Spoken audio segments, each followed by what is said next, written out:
Please introduce yourself and share your organization or institution in the chat box and say hello to everyone else, and also share what's next.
All right, we'll go ahead and get started. It's 12 o'clock. It's great to see so many faces and names in the room.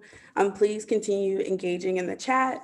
If you have questions throughout today's session, please feel free to type them in the chat, and me and our panelists will answer them at the end of our session. Also, engage in the conversation on Twitter by using the hashtag equity and justice for all. A few Zoom housekeeping things. All attendees have been muted during this part of the session. You will have the opportunity to unmute yourself and talk to our panelists during the office hours segment at the last 30 minutes of today's session. We've also reserved time in this room to answer some of your questions, but the conversation will keep going during office hours. We will not be sharing the slide deck today. However, all sessions are being recorded and will be accessible in the virtual attendee hub. They will also be available on our website and on our YouTube channel later next week. I hope that you've had a chance to watch some of our videos on demand that are available in the virtual attendee hub. Today, we're featuring an Alliance highlight by the City University of New York, or CUNY. And this video is supported by our partnership with the Booth Fairs Foundation. We encourage you to view this session in speaker view to ensure that you're able to see who's talking. But if you can and are willing, please turn your videos on. I know we've all been sheltered in place and kind of staying, we've moved to this virtual space, so it would be great to see everybody. So CCA's with Equity and Justice for All virtual event aims to use this moment as a catalyst to advance our shared mission. And so today on Achieving Equity Through Support, we'll be exploring how higher ed institutions and systems are taking a proactive, holistic approach to eliminating institutional performance gaps through intentional advising and coaching by ensuring students have equitable access to resources and support at their institution and within their community. And I'll be doing this with our amazing panelists today. Each of our panelists have done exemplar work in implementing strategies at scale for student success and have been thought partners over the years. Christine Brongniart is the Executive Director of CUNY's Accelerated Study and Associate Programs, which helps students stay on track to graduate. Dr. Sean Bridgen is the Associate Director for External and Institutional Partnerships at NACADA, the Global Community for Academic Advisors. And Tracy Robinson is the Director for Innovative Academic Initiatives at the University of Memphis and is also one of our CCA Fellows. So later in the session, we'll open it up and be able to answer your questions and just talk through questions and ideas that we've been working through. So for you all that are not as familiar with CCA, we do everything with equity at the forefront of all we do.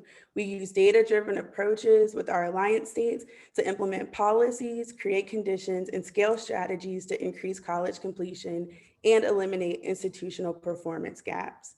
Through this, we are able to positively impact social mobility, economic opportunity, and racial justice. For policies, we've been a trusted advisor to policymakers and leaders at the state and system level who are implementing policies that improve college success. We do this through our Alliance of States, policy and advocacy, and data and reporting. We create conditions for success by leading workshops and events on how to create a completion culture on your campus by getting buy-in from leadership, faculty, and staff towards a shared vision for change. And we do this through workshops, coaching and support, and events and convening similar to this. And for strategies, we use data and evidence-based practices to dramatically improve equitable student outcomes to college completion. And we do this through needs assessment. As an outsider or looking in, we work with states and institutions to understand the unique challenges and opportunities that you're facing. We also do strategic planning to help identify the right set of strategies to make the biggest impact on college completion for your students.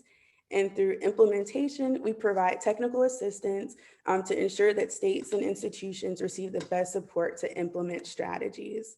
So I'm excited to share our refined strategy framework.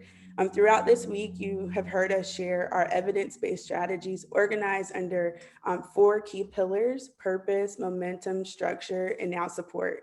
If you were unable to join us for the purpose, momentum, and structure sessions earlier this week, I encourage you to bookmark the recording of an overview of our refined strategy framework that my colleagues will add to the chat box.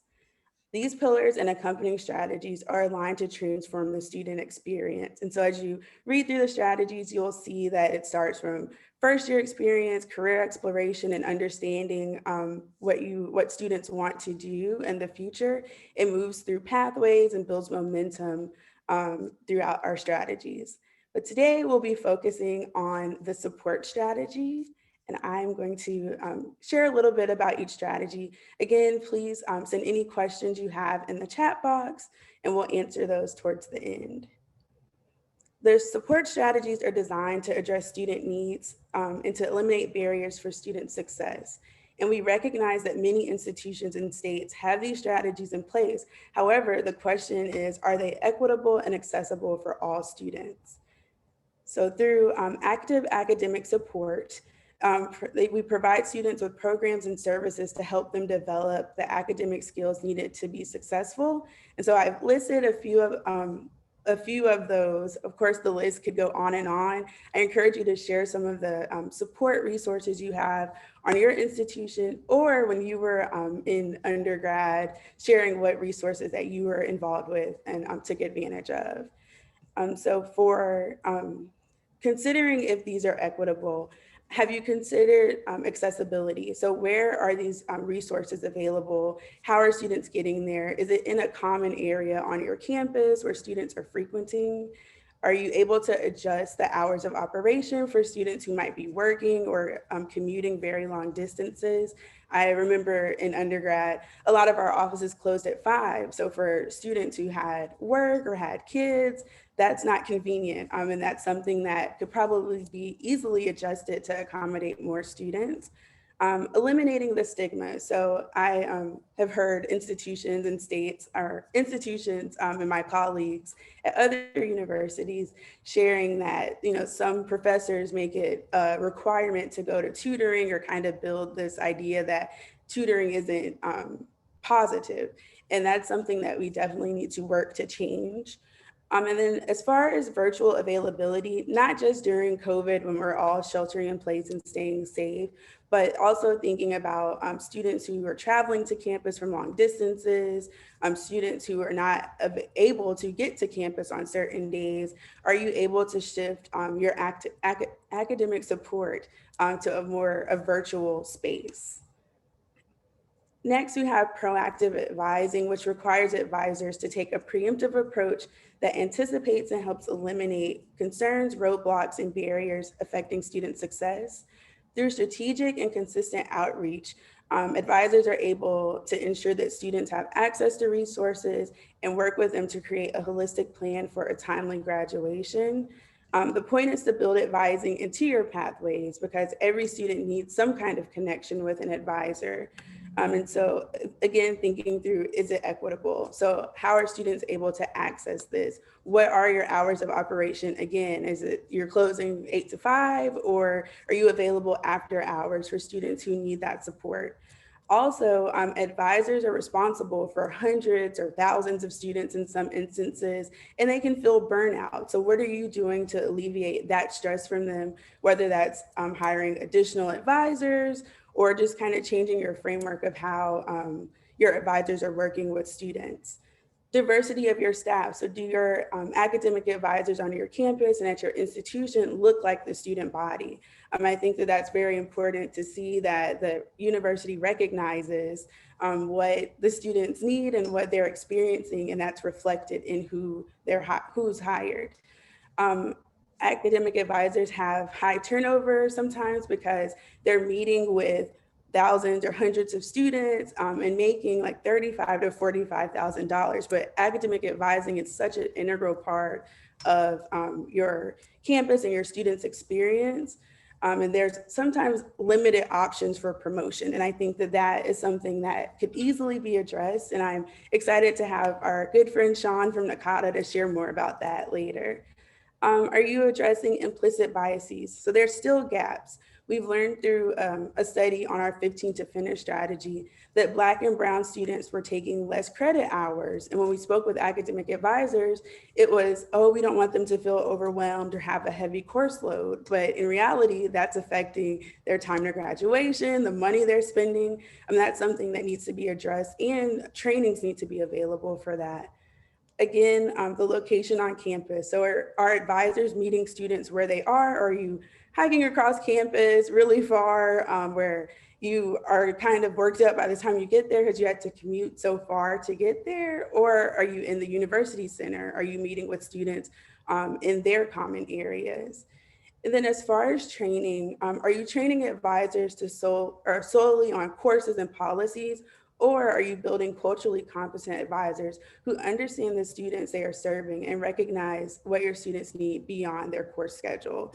And then of course, again, virtual availability, not only because of COVID, but because we have many responsibilities, everyone's busy, and virtually, a quick check-in might be quicker, it might be easier to get the same information. Next, we have 360-degree coaching, which provides students with a designated coach to contact whenever issues arise inside and outside of the classroom. Coaches are trained to work with students to find answers, identify appropriate resources, and advocate or intervene on the student's behalf. Coaching is more holistic. The coaches are on the journey with the student.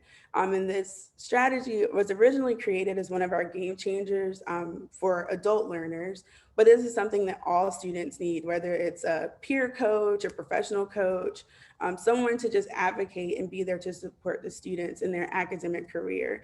And this person is there from enrollment all the way through graduation. So as students are applying to your institution and having questions, who are they contacting? Ideally, it would be their coach who's been trained to help them through whatever they're experiencing. They advocate for the students and they're in the students' corner to help them navigate things like holds, paperwork, just all the different policies and things that we've learned throughout our years in college. We would like to share that with incoming and current students. And as far as equity, again, accessibility, availability, burnout is also a thing because coaches are sometimes limited in seeing the same hundreds or thousands of students on their campus. Are their roles clearly defined of who do students know who they need to contact? I know that that can be overwhelming when you have an advisor, a coach, you have faculty, you have other staff who making sure and ensuring that the students know who they need to go to is really important. Diversity of your staff. So do your coaches look like your students? Do they have similar experiences as your students? And then training these coaches for not only on-campus resources, but also what's available in the community. Because we'll talk in a second about student basic needs and the need to know, where do I go if I don't have food, if I don't have housing, and what's available in the community to also support the students. And then also some training on enrollment processes. So if we're expecting coaches to help from enrollment to graduation, the enrollment process is constantly changing. And once you're in the institution, you're not really thinking about what is admissions doing. So making sure that the coaches are adequately prepared to answer those questions as well. And then student basic needs support, ensuring that students have access to food, housing, childcare, physical and mental health services, financial assistance, and transportation. This strategy really touches me because I remember working with a student at a university who came in my office and had questions about their coursework, but they were just seemed very down. And I asked, okay, what's going on? Because we had found a solution for the coursework and everything. And it was that she hadn't had food in days. And so that's something, how can we continue to have these conversations about courses and college completion without addressing the needs of our students? What are they going through once they walk off of campus or out of the classroom? And so we can do this by providing adequate access to childcare, making your campus child friendly. So is there a way to bring your child to class with you as long as they're quiet, or what does that look like? Are there daycares or babysitters on campus that could assist with that? Having clothing closets available for students to get clothes. I know a lot of institutions have like the Career Center has the option where you can like rent a suit or check out a suit for interviews. But what happens after that? Students still need clothing. And I think that that is something that could easily be addressed. Financial assistance beyond federal financial aid. So students are having to pay for textbooks, for technology, for all types of things, supplies. What are we doing beyond the scholarships and student loans that they're accruing? Which brings me to financial education. I think that it's our job to educate students on how to make the best and most responsible financial decisions. And so that should be incorporated into what we're doing. Students shouldn't be accruing hundreds of thousands of dollars of student loan debt if that can be prevented, if we're educating them on how to save money, where to go for these resources. Food banks are popping up everywhere, thankfully, to help students who don't have access or consistent access to food. Health and wellness centers are also something that students need access to. I know that a lot of campuses have, student insurance, but what's the cost of that? Are there things that we can provide for free if it's just an annual visit or whatever it is? Students still need those resources. And now with technology support, you can't really be a college student if you don't have a laptop, if you don't have access to Wi-Fi. But we need to understand that everyone doesn't have access to technology. Everyone doesn't have access to Wi-Fi, especially once they leave campus. How are they doing their work at home with no internet or computer access? And we need to address this. Also, textbooks and supplies are expensive. So what resources are available to help students not spend hundreds and hundreds of dollars every semester on purchasing books, purchasing supplies? And then also, how are students getting to campus? Do we have shuttles for them? Are we partnering with the city to provide free passes for the city buses or subways? I did a little research to understand like how big of a problem this is. So according to data from the College and University Food Bank Alliance, 30% of college students are food insecure. The Hope Center surveyed students and found that 18% of community college students and 14% of four-year students are affected by homelessness. And then more than 1 in 4 college students are parents with dependent children, and over 40% of these student parents are single mothers. And so these statistics are horrible. We must address this. We have tons of resources within our states and our institutions to address these needs. And then some of that support can come through community resources, again, making sure coaches, advisors, and students understand that there's resources in the community, here's how to access them. Again, eliminating stigma. So my student that I mentioned earlier didn't want to go to the food bank on campus because she thought people will know I don't have food. We need to get rid of that. We need to train students easily about biases, about microaggressions, and kind of nip that in the bud so that students will access the resources that they need. Hours of operation, again, are they available when students need it, which might be after hours, it might be early in the morning. And then where are these resources available on campus? And so for today, I wanted to encourage you all to right now open your web browser and go to CompleteCollegeorg. Here you can find more information on all of our strategies for all 4 pillars. And if you sign up on our site, you'll be in the or on our list to receive the latest information and event news about what we're hosting. There's also a community directory on here. And so you're able to search for specific institutions, specific people, our panelists, our staff, and hundreds of people across the nation who are doing this work, who are committed to increasing the college completion agenda. And so I encourage you to either bookmark it or pull it up now to quickly sign up so that you get the latest information. And so I would like to open the floor for our panelists today. Christine Brongniart currently serves as the University Executive Director at CUNY, CUNY's Accelerated Study and Associate Programs. Christine has directed CUNY ASAP's citywide outreach, marketing, external relations, and national replication activities. And she brings 2 decades of experience scaling national program initiatives in both the education and nonprofit sectors. Dr. Bridgen is the Associate Director for External and Institutional Partnerships at NACADA, the Global Community for Academic Advising, and is a faculty member in the Department of Special Education, Counseling, and Student Affairs at Kansas State University.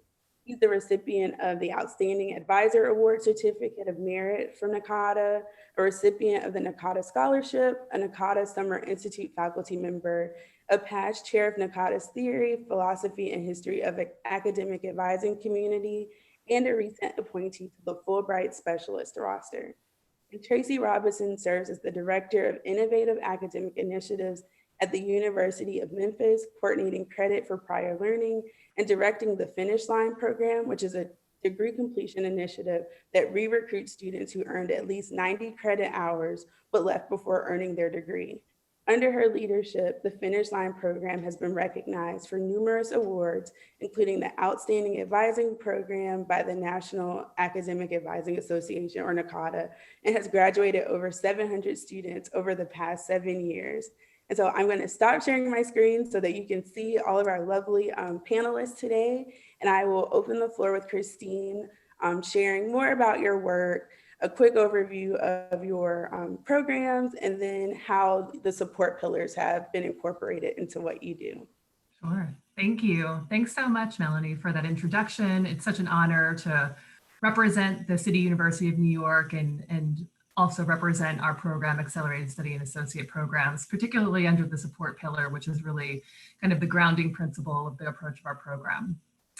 I'll start just with a broad kind of overview of CUNY, being that it is kind of an interesting institution structurally. Of course, we're the nation's largest public urban university and really have a core mission of being a transformative engine for social and economic mobility for our city. So we're composed of a composite of different institutions, 7 community colleges, 11 senior colleges, 7 graduate and professional institutions spread across our 5 boroughs and serving 500,000 students, 500,000 students of all ages each year.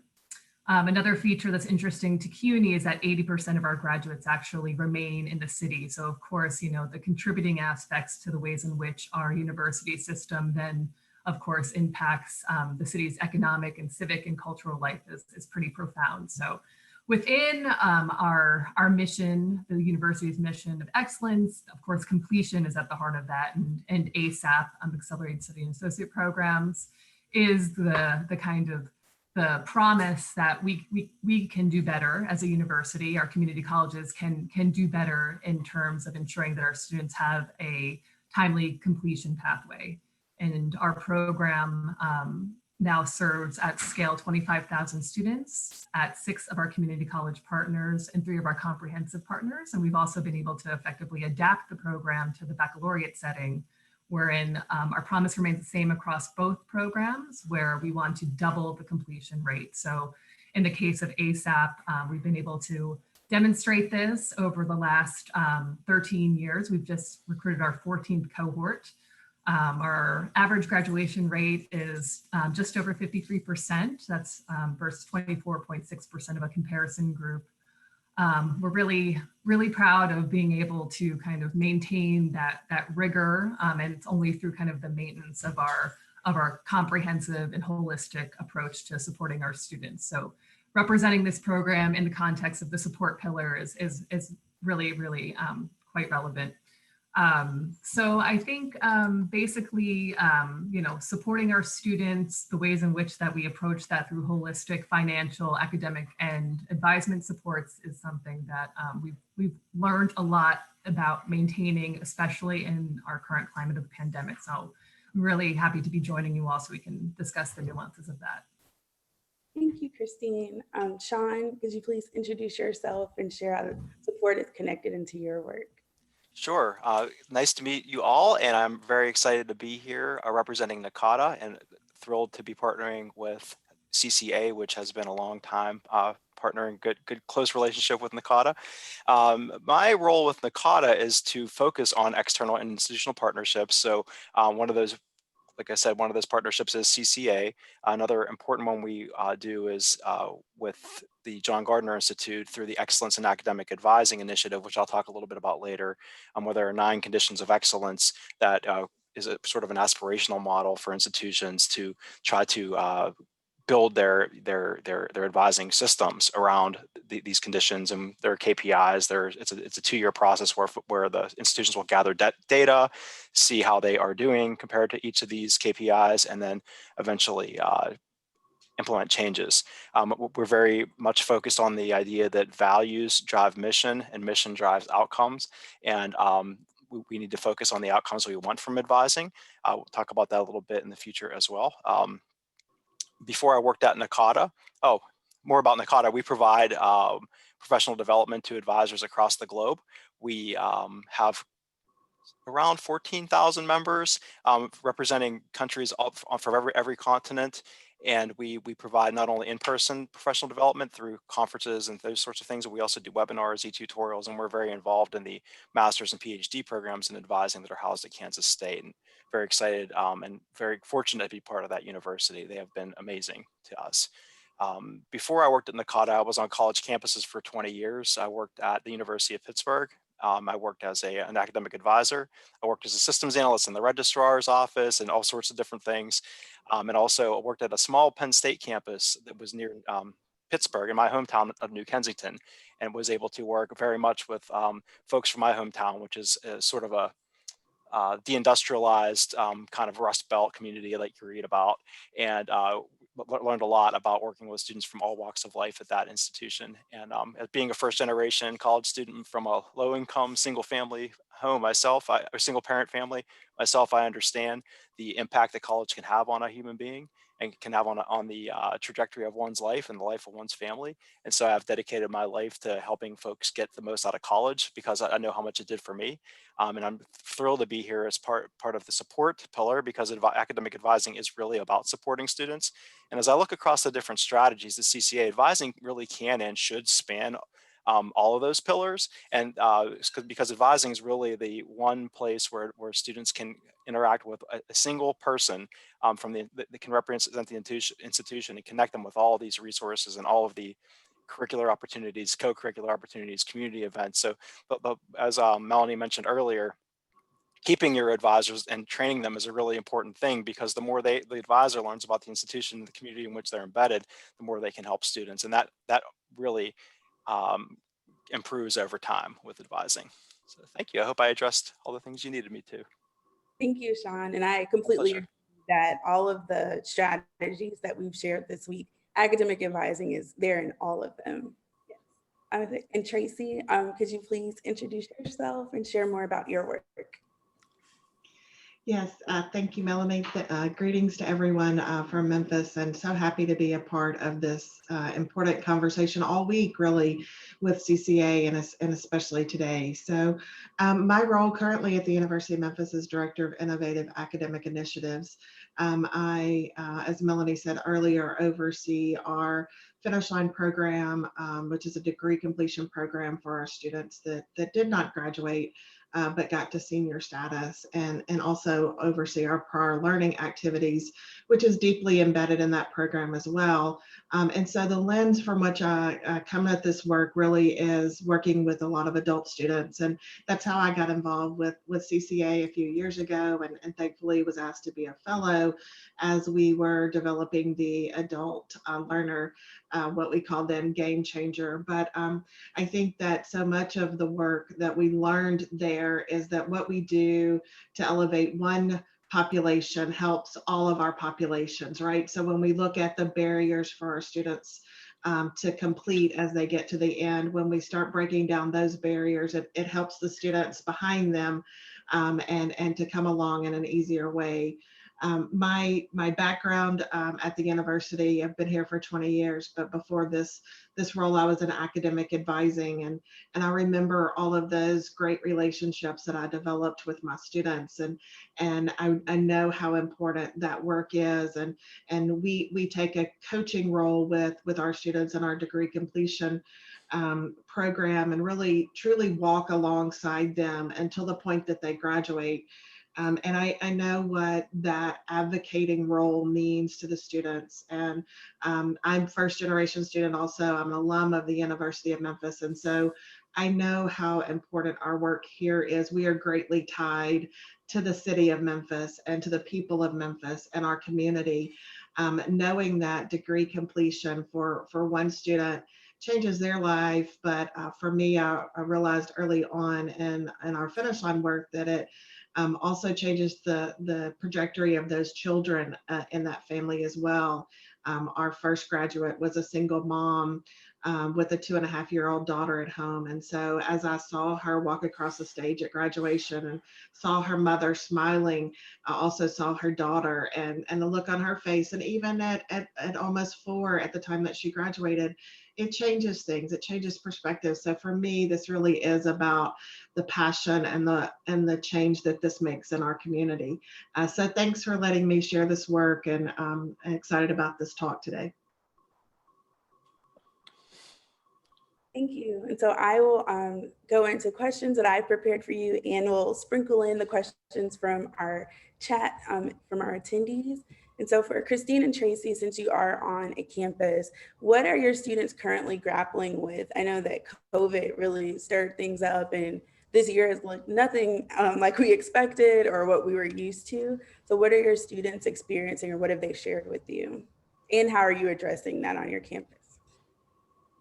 Sure, I'm happy to kick that off and just share what we've learned through, of course, surveying our students. I think that we always engage in a very kind of intentional process of surveying. As a central office with an Office of Academic Affairs, we have a very kind of vaster capacity to quickly mobilize surveys. And of course, we house a kind of a research and evaluation arm that is always, being informed by the student experience in very much real time. So we had a pandemic impact survey that we administered over our 25,000 students active in the spring. It was a very short, brief survey. We really wanted to understand students' perspective on general impact, how the program has been supporting them, and how we can be supporting them better in this remote environment. I'd say that our students largely were well supported in terms of technology. The university did a phenomenal job ensuring that all of our students had access to equipment, Wi-Fi hotspots, and there was a massive lift in that kind of distribution across our college system. But the challenges were more nuanced, finding a quiet space where they could focus, concern and stress and worry with regard to their most immediate academic planning considerations, not knowing if they could stay enrolled for the spring, not knowing if they would be able to commit to enrolling in the summer. So it was really kind of, imperative for our academic advisors to really ensure that students understood in response that, there were policies afoot that really could ensure that they would be able to, persevere in terms of their academic momentum, take options like the credit, no credit option that was quickly advanced in the spring. so that they could, again, be able to understand the impact of that. And then, of course, look to the summer and ensure that they were still able to access the classes they needed and be able to move towards graduation. I think that we understood that as a program, we had to be more flexible in terms of some of our basic criteria in terms of full-time enrollment. We had to look at students who were adversely impacted and offer them an additional semester of support so they could use the summer and fall with program support to complete. And so I think that in essence, we were really, very, very much trying to be as, supportive as we can, understanding that, at the student level, stress, anxiety, just, basic need concerns were primary, and we had to support them through that. And their academics, were kind of, in parallel, being supported and addressed. And at the University of Memphis, certainly we had all of those same things with, as Christine said as well.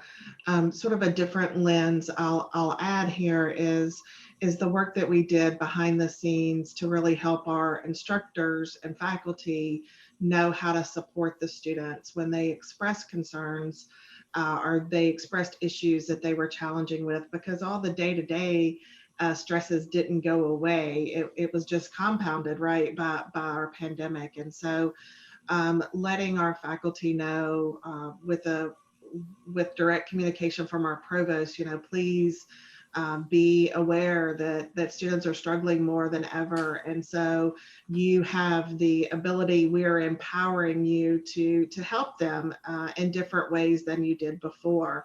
Knowing that support was coming from the top was important. Making sure that everybody, academic advisors and staff and faculty, knew about emergency grants that we had available for the students on campus, and also where they could go to get that support, I think was very important for us as well here at Memphis. And so for Sean, what is the role of academic advisors, and how have their responsibilities shifted amidst COVID-19 and the racial injustices that we're experiencing? Thank you. I did want to add something to what was going on. This gives me a good opportunity to do that, especially when Tracy was mentioning faculty and the power of faculty. Remember, a lot of advising is done by faculty. In many institutions, there may be about 5% of the advising is done by what we would call primary role, or some places call them professional advisors, but 95% is done by academic advisors. Of course, that varies by institutional type and all those sorts of things. So one of the things I wanted to mention was it's another partnership NACADA is working with. It's NSF funded Aspire Alliance, and I'm going to put something in the chat here. It's a free guide to academic advising. It was created with STEM faculty as an audience, but it really can be applied to any faculty member. And it includes the areas of inclusive teaching. We created something called the Inclusive Faculty Framework, which helps faculty develop in inclusive teaching, research, mentoring, academic advising, and colleagueship and leadership. So I just want to throw that out there as a resource, because that's not only have advisors become more front and center in this time of COVID, but so have faculty. And so how can we help faculty to better support students as well? So thank you for bringing that up, Tracy. It just sparked that comment I wanted to make.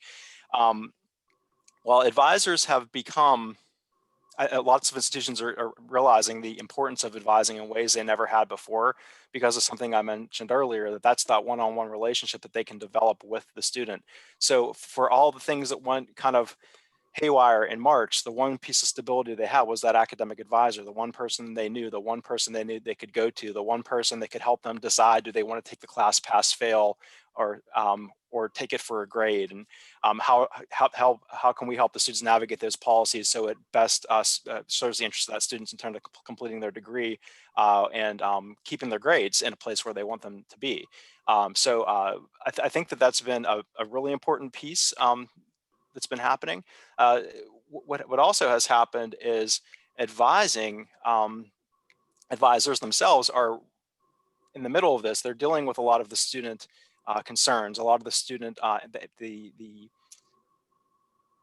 lost jobs, the sick family members, the students having to pick up extra jobs, but still trying to hold their coursework together. So advisors become that person the students can go to help navigate all this and make sense of all this, and then plan for the future and decide on an adequate reasonable course load, course combinations that are going to work well together. So that's why I think for advisors being able to really get to know their students and get to know their life beyond just the classroom can help them to really develop an entire support network for the student that they may not have had if the advisor can't have that type of relationship. So I think, like to summarize, I'll make the point once again that advisors have become, I think a lot of people are realizing advising has become the real center of the student experience as an undergraduate. Thank you for sharing that.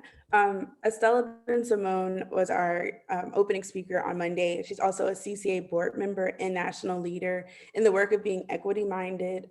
She shared that most of these strategies are inherently anti-racist at face value. However, if we look at the details of the pedagogy and learning with an eye towards the unique needs of most of our minoritized students. And so college and universities are always offering specialized programs for Black students, Latinx students, and students of color, particularly at predominantly white institutions that move these students to the margins. How should colleges and universities center these students in their systems and structure?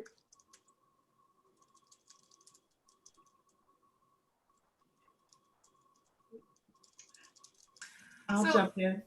Oh, sorry, Christine, go ahead. No, go right ahead, Tracy. Well, I heard on another webinar recently, that we're not going to solve problems on our campuses, equity issues, by looking at just one program that helps a small group of students. What we've really got to look at is holistically how we make every program, every access, every support available for every student on our campus. And so there's no magic formula that's going to help us solve all the problems until we really face the uncomfortable truths on our campus that we're not doing right by every student. And so I think we've got to first make sure that everyone has a seat at the table where we have those conversations, we pull the data, we know what's going on, and then we work together to start addressing some of those things. And most importantly, I think very often in higher ed, we look at each other to solve those problems, but we've got to make sure that the students are at the table as well, and that we have their voice highlighted even more so than anyone else on our campus. And so for me, it starts with those first conversations to know where we are. Just to add to that, I think knowing where we are within a program, I think that we really had to maximize the resources we had in terms of disaggregating our data in ways that we hadn't historically, or at least hadn't in the most recent history of our current scale. So, we again have this capacity to collect student level data, understand how they're progressing, what retention looks like, et cetera. But we'd always, I think, at a central office looked at that in aggregate.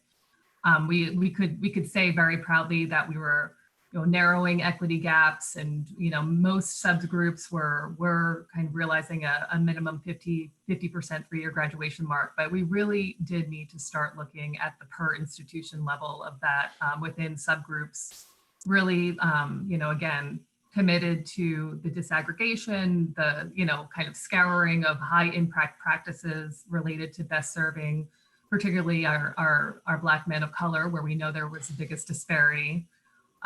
We had to move away from kind of the language we use as an institution, where we kind of talk more about socioeconomic status, be much more explicit and direct about race. And I think that, again, it's been really a kind of, looking at our mission as a university, looking at our mission as a program, seeing that equity is represented in words, but really kind of now ensuring that our practice is very much tuned into practices that promote equity, from kind of the way in which we distribute our financial benefits to the ways in which we kind of elevate peer leadership opportunities and make those kind of targetedly accessible to our students. I think that was work we're continuing to do, that is always has kind of that data informed practice at the center. And I like how you mentioned changing the language or reviewing language. So we've always frequently used performance gaps, and that kind of fell on students, but the performance gaps are with the institutions who need to address the inequities in the systems and structures. We do have a question from Jasmine in the chat box. Do you have any recommendations for strategies to eliminate stigma and accessing basic needs support?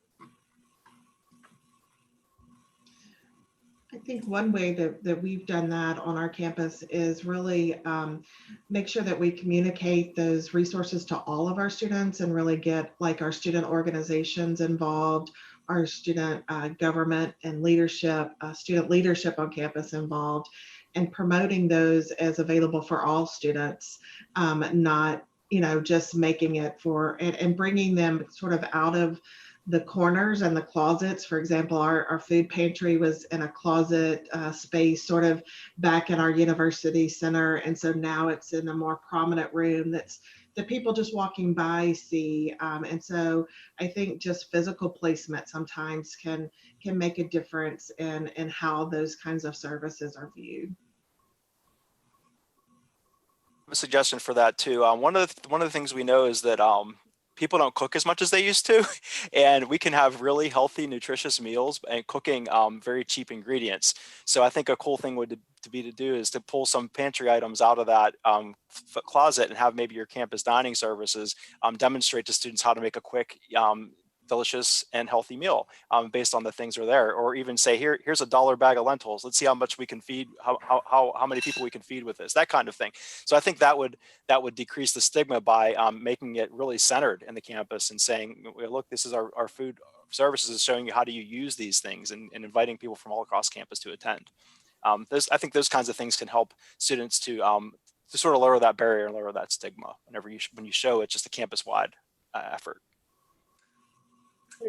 I think at CUNY, I just wanted to address, I think we're trying to address, you know, deconstructing stigma kind of across the board in terms of even some stigmas associated with attending a community college. So I think from the point of our outreach efforts, we're always trying to emphasize a message of associate degree completion and the pathway to transfer, and of course, career, really much embedded in that conversation. You know, how much time and money students are saving in terms of maximizing their aid. These are all things that I think, you know, in terms of stigma, we're trying to always, again, kind of counter through our program and the way in which we engage students. In terms of the actual kind of stigmatization of seeking other kinds of academic support services, this, you know, kind of, you know, moving away from any deficit framing in terms of tutoring, and then also, of course, ensuring that students are engaging with their peers in academic support forums, study groups, peer-led networks of tutoring and workshops. We have a peer mentor program that facilitates that amongst their peers, and you know, groups that are our office centrally kind of trains them to act and facilitate in that process. But again, it's really kind of ensuring that students understand that academic support is just another resource that's available to them. And again, all of our resources and supports are kind of never need-based necessarily. They're available to all students and promoted that way and communicated that way. Thank you. Lisa shared in the chat box that business leaders and community organizations are concerned that the basic needs movement has moved higher ed out of their lane. How do we provide these resources or refer them out to existing services to ensure alignment?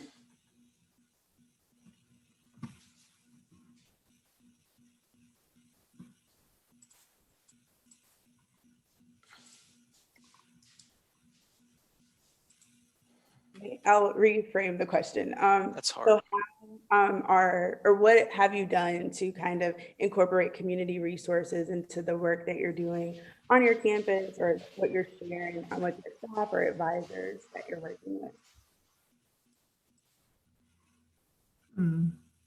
I don't know that I have like, I don't know that we've encountered a similar kind of challenge. I think that, you know, we're very focused on ensuring that our advisors are kind of versed in all the available resources that students have access to, regardless of their of their location. Students are able to access any CUNY food pantry, no matter what their home institution is. We have kind of close-knit relationships with a number of community-based businesses, resources that kind of are available to broader swaths of residents across the city. So I don't know that we have kind of that particular challenge. But I guess I would say that, the advisor themselves, needs to be supported in the ways in which they are able to kind of effectively support the navigation of those resources with their students. So I think we really view as a university supporting advisors to be comfortable in doing that. Thank you. I think it's important to how, if I were in that situation, what I would do is speak with those business leaders about the importance of well-being, general well-being, and how that contributes to college success, and to speak their language, that this would likely lead to a more prepared workforce upon graduation. If we can have folks really well-fed, have all their needs met, so they can really focus on their studies, that's going to make it better for them. And also, I mean, I think a lot of it too is, again, growing up in a town that's kind of poor, a lot of people who don't live in poor towns don't know poor people, and they don't know what it's like to work with folks who don't have necessary means to cover their basic needs. So get them on campus, have them come and meet students and see that these are human beings who are working really, really hard to try to better their lives. And I think when folks see that and make that human connection, they might start to change their tune a little bit. Sometimes it's just this lack of awareness and lack of understanding what folks are really going through. I think it's a great opportunity to really partner with the business community as well, and frame it in that conversation about partnership. And so our Dean of Students has done a great job of highlighting our campus resources, but also highlighting our off-campus resources as well. And so we have a web page that helps students navigate those, and have a full-time case manager who students can really reach out to and have those conversations. But, in a partnership with a business, if they're a real expert in providing a particular service or resource, then let's highlight them and let them be that resource of choice in that area.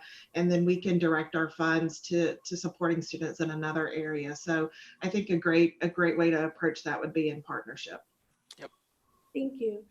Sean, so we have seen like an evolution of advising names. So it used to be intrusive advising, now we have proactive advising. And so why has there been a shift, and what is the role of advisors now, especially during COVID and the experiences of students on and off campus? That's a big question, Melanie, and I'm really happy to be able to answer that. I think you want to look at advising holistically and think about what are the structures and policies that are in place that enable advising to happen on your campus. As I mentioned earlier, you want to start with your values. What is your campus value? That should drive your mission. And then from that mission should be derived your outcomes, and advising should have a mission and should have outcomes. And those missions and those outcomes should be assessed. So the question then is how you deliver advising. And there are many, many ways to do that. Intrusive advising, or now called proactive advising, is an important approach to advising that we know can be very successful.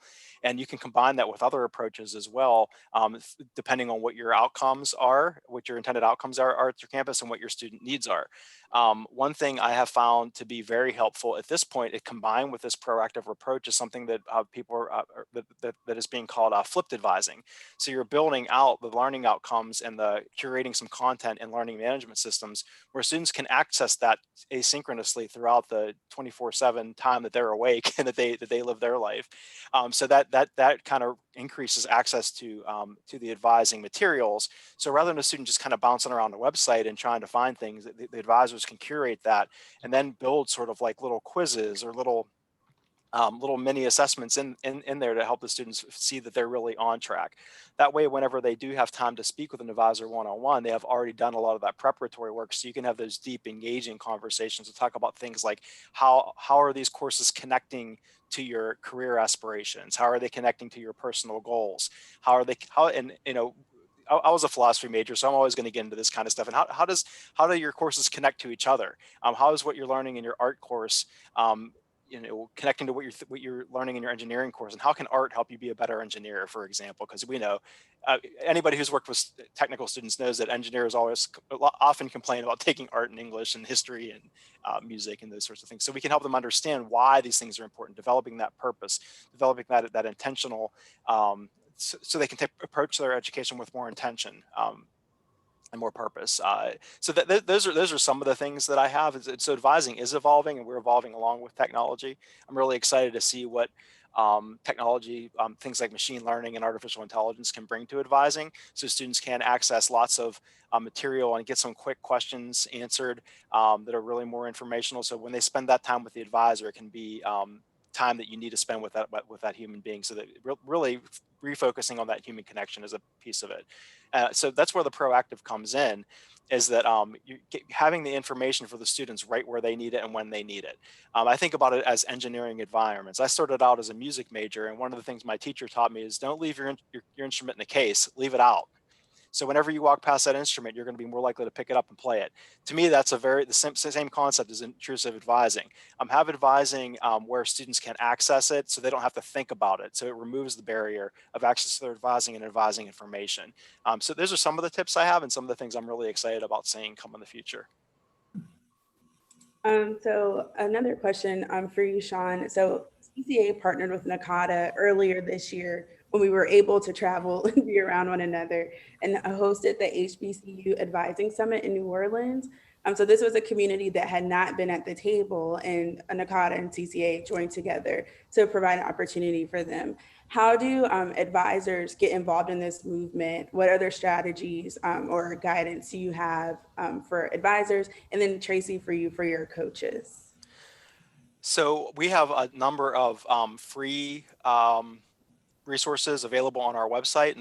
NACADA, let's Google NACADA, that will come right up. But we have something called the Clearinghouse. You can find lots of free articles and different sorts of resources that you can access. And membership is NACADA is very low price, and if you pay that, you can get access to all sorts of other professional development things. Meeting with other advisors is really important to learn from each other and see what is happening, and that's where I think the conferences come in. And but I think also really important is building that advising community on your campus, connecting advisors to one another so they can share ideas, share concerns, talk with administrators, so they can hear what the advisors are dealing with. So maybe the administrators can help provide the advising community with the resources they need to do their jobs best. Because I think, again, what we're seeing with COVID is that folks are seeing how important advising really is, and a lot of that hidden work of advising is starting to become very, very visible. And I know, I mean, administrators care about students. Every administrator I've ever worked with cares a lot about students. So if they can see that advising isn't really just, it's not sometimes they'll think advising is really about getting the students scheduled for their courses. And if they understand that that's just one byproduct of advising, and there's so much more that goes into that could be a helpful thing. In terms of getting involved with NACADA, please visit our website. Please, there's, like I said, please access all the free resources we have out there, and please feel free to reach out to our members and connect with one another, because it's really about that community and getting to share ideas and share the knowledge. Also, the NACADA Research Center, there's a huge push now to develop more research in academic advising. Wendy Troxel is our center director. So if you follow that website too, you can see the different research briefs that are coming out, to follow the new things that are coming out in the advising literature. So I hope that answered your question, Melanie. Yes, thank you. And hopefully we can do another HBCU Advising Summit soon. I hope so too. Yeah, I'm sorry I wasn't able to attend that, but I'm really looking forward to that in the future for sure. And then I'm looking at the questions from the chat. A quick question from Larry Abel, who has one of our, did a candid conversation with our president, Yolanda Watson-Spiva, on Monday. So check that video out. But he asked, is anyone using chat bots to supplement advising that you know of? We're not using chatbots specifically for advising. We are using them in the enrollment and recruitment space, and hope to evolve to advising soon. But many of our advisors are using sort of a turn on chat feature when they're available. And so there'll be a box available for students to chat and have questions answered kind of on the spot when the advisors are available. But we do hope to get to chatbots pretty soon and in the advising space. Similarly at CUNY, the university invested in that technology more as a kind of enrollment management and to support financial aid completion, FAFSA filing, et cetera. But we haven't engaged in that on a programmatic level due to resources, et cetera. And then that leads me to another question from Marcia. Where are you finding funding for student support? She said that support keeps the students in school and thus pays for itself, but that's a future gain versus an immediate need. So what are your strategies? We've aligned sort of emergency grants funded from our foundation really for those immediate needs of students, but institutional funding has really gone toward students in their senior year. We find that so many of our students get to the end and that's when they run out of their federal financial aid or other things. And so the institutional grants, we call them Tiger completion grants because we're the Memphis Tigers. And we always put Tigers in everything that we can. But we put those there for the students to help them get over that kind of last hump for graduation. And that does come from institutional funding and working with our CFO to realize that really is money coming right back to the institution. The return on investment is great for us as an institution to help those students graduate. So we're almost at the end of our whole group time. So I want to give a virtual round of applause. You can use your reaction Zoom button to give our panelists a round of applause for their time and sharing their expertise. I would also like to thank everyone for joining us during our With Equity and Justice for All virtual event. We've had thousands of people registered and been able to talk to so many people and see so many familiar faces. And so you can access all the recordings and blog posts in the virtual attendee hub. We'll also follow up next week with a link to our YouTube channel and website. But this has been absolutely amazing. I look forward to replaying our videos and looking through the excellent resources that you all have shared. On the screen, you have my email address, the link to our website, where again, you can sign up to get resources and you can connect with us at Complete College on Twitter, LinkedIn, and Facebook. And so we're gonna shift now to our office hours.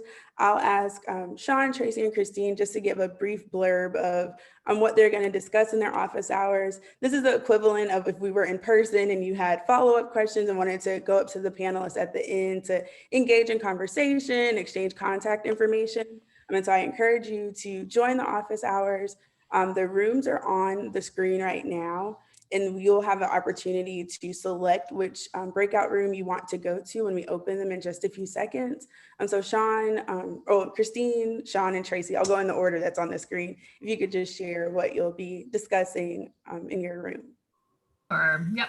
So I wanted to focus the room more on the practices for ensuring that students have, equitable access to basic resources and the way in which practitioners can adjust practice and culture to promote that equitable access. And so that was a launch of the questions that you had also posed in this forum as well. Thank you. Sean. we can talk about the strategies for scaling advising, where staff is limited, where resources are limited. We can also talk about supporting those who support the students. In other words, how do you support your academic advisors so they can take care of their students? And Tracy. And in room 3, I'll be talking about coaching and how coaches and advisors can work together to really advocate for students in their degree completion journey, and also talk about adult learner perspective or lens as well, if needed. Yes, thank you. And if you would like to visit multiple rooms, all the rooms, you'll have the option at the top of your screen to select another breakout room. or you can just bounce back to this main room and let our behind the scenes team know where you'd like to go. Once you're done with office hours, please feel free to leave the session. I encourage you to do or provide feedback in the virtual attendee hub. You'll see a tab at the top to complete the session survey. And so now we'll open up the rooms. At the bottom of your screen, you should see the breakout room symbol down there, and you're able to join a breakout room. If you do not have that, if you could please click your picture or click your name in the participants tab and select rename and just add your room number to your name or after your name. That will make it go much quicker than adding it to the chat so that our behind the scenes team can quickly identify you. And again, thank you for joining.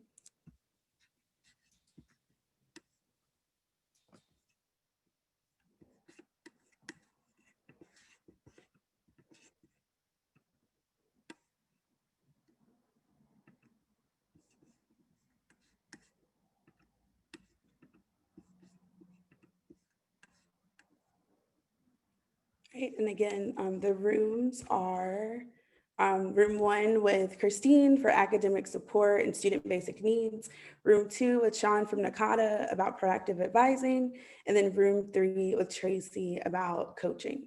And again, if you can either select the breakout room option, you might have to click the more button that has 3 dots on top of it to select the option and choose your breakout room, or please rename yourself. And then if you're in here to ask questions to CCA staff, please hang out with us for just a few seconds while we make sure everyone gets to where they're going. I don't see the one with the 3 dots. There's none here. Okay, which room would you like to go to? 1, please.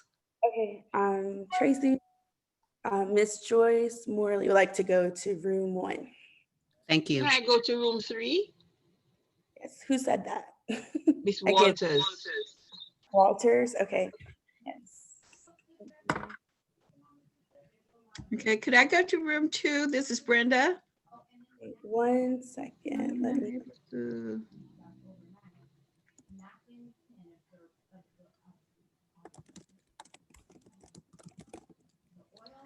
Okay, thank you. This is Alan Kennedy, room 2, please.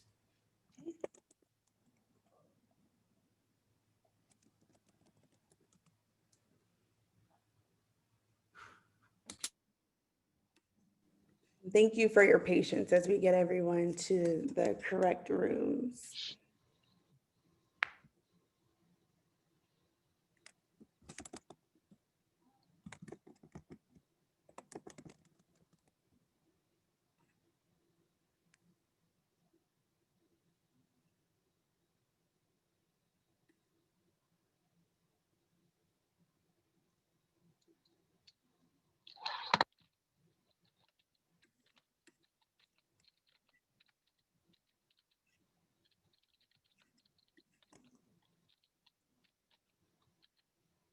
And Tracy, there are a few people who have typed where they'd like to go in the session chat room.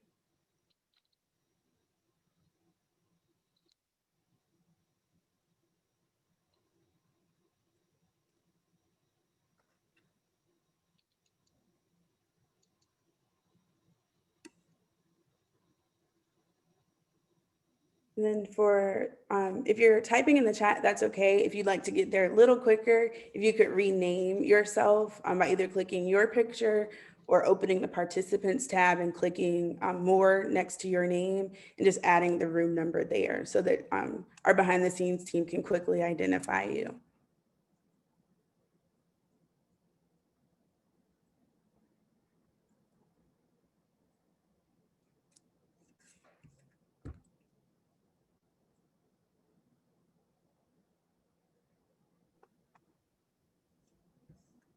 Excellent. So Melanie, do you think that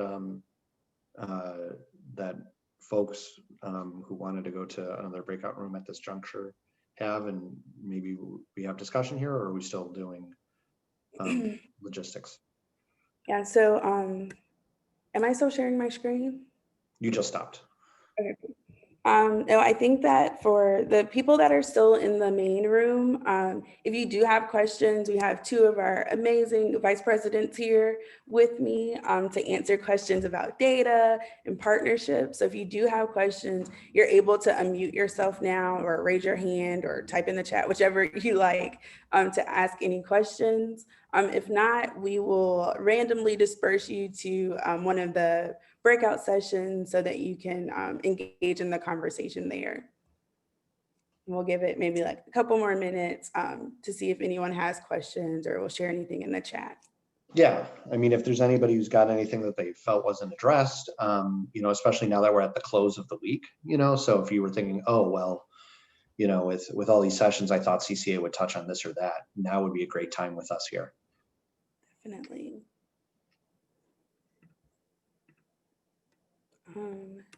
It looks like someone just joined the session. Right now we are in breakout rooms. I will share my screen again so that you can see your options. And just let us know in the chat or by unmuting yourself where you'd like to go.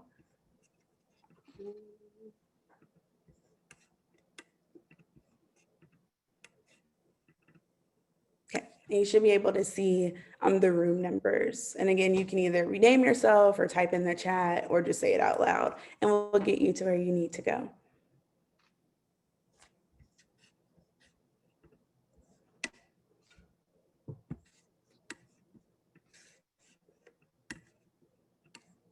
And I would just add, so if there's anything that anybody's here that we should have touched on this week that you'd like to touch on now, or you'd like more information or resources on subsequent to this week's events, or anything that you'd like to drill in further